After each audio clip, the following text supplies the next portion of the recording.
Okay, so we are here in San Diego Latino Film Festival. My name is Lilia from curlsandfashion.com, as well as La Saludable Latina, and I'm here with Dylan Porter and Andrew Perez from Bastards and Diablos, and I can't wait to actually see the film tonight. So we're just going to do a quick run-through interview to see what it's all about.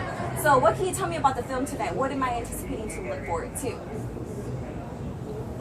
This is an adventure drama all over Colombia with these two Bastardos y Diablos, gringo Colombian brothers who are estranged from each other, and they have to travel through the country to fulfill their father's will and get their inheritance, but they don't know really where they're going. They barely know their family. They barely know each other. So you can expect a lot of comedy from not knowing where you're going and being maybe a fish out of water.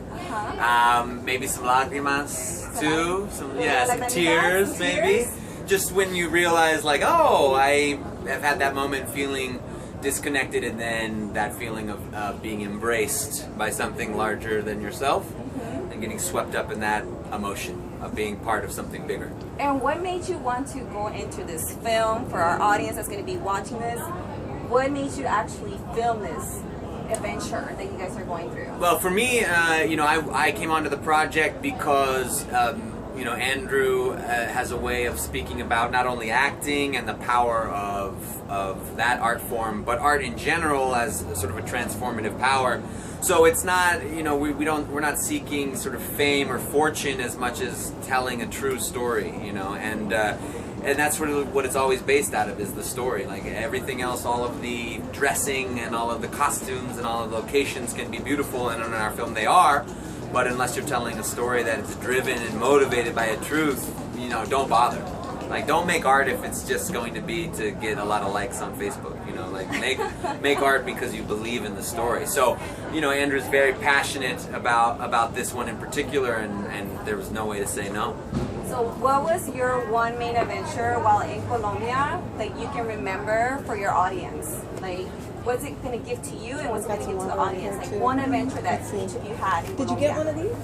Ooh, I would say one adventure was just the fact that my actual father's childhood sweetheart was in the movie, and we captured their story in a way that beautifully blends the entire style of the movie, which is fiction and nonfiction. It really comes to the crux in a scene with her, which is a scene played in the actual living room where it happened. And her performance is beautiful. She says that she felt things even deeper in the making of the movie, and didn't even feel like we were making a movie, that we were just having this important time together.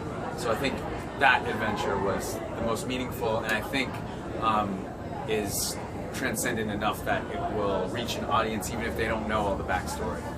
For me, I think, when you're filming something guerrilla style like we did, we only had 6 people in the crew, so we did that on purpose so as not to attract a lot of attention. If we had 20 people and have to shut down a street, it's going to be a little bit, I think, harder to create the intimacy and the realities that we wanted to. But regardless, people will see the boom mic, people will see the cameras, and they are interested. And so on one night in Santa Marta on the coast, which is known for a lot of tourists, there was an element of eyes on us as on the production. And instead of wrapping up shop and saying, like, let's get out of here before something happens, we said, well, let's just, confront these guys, let's say what's up. And in doing so, they were able to help us on future scouting locations. And they actually ended up in the film in an impromptu freestyle on the streets of Santa Marta, where they're beatboxing and rapping, and it's one of the more real kind of feeling. Speaking about beatboxing, can you actually do a little demo between you two, a little bit of beatboxing today? How about that? We love it. Freestyle. All right. We freestyle for a while. Why? We in San Diego. Okay, hasta luego. Okay, in Winnebago. Yeah, I'm in San Diego. Okay. I'm feeling fuego, and I go and nego. Lego my ego. San Diego. She's spreading what? Cream on my bagel. What? I don't know. Thank you so much. Okay, in Colombia, what was one of your favorite dishes to eat while in Colombia? Arepas. Oh my God. Pan de yuca. Pan de yuca. bono. Oh, okay. Oh That's my really God. good. And what about the lovely Colombian ladies? Any charming ladies out there? I don't know what you're talking about. Yo, no, yeah, I'm pleading the fifth on that. No, they're just good, you know, like yes. What I want to say one thing about the Colombianas that I really appreciated was when we were in Bogota.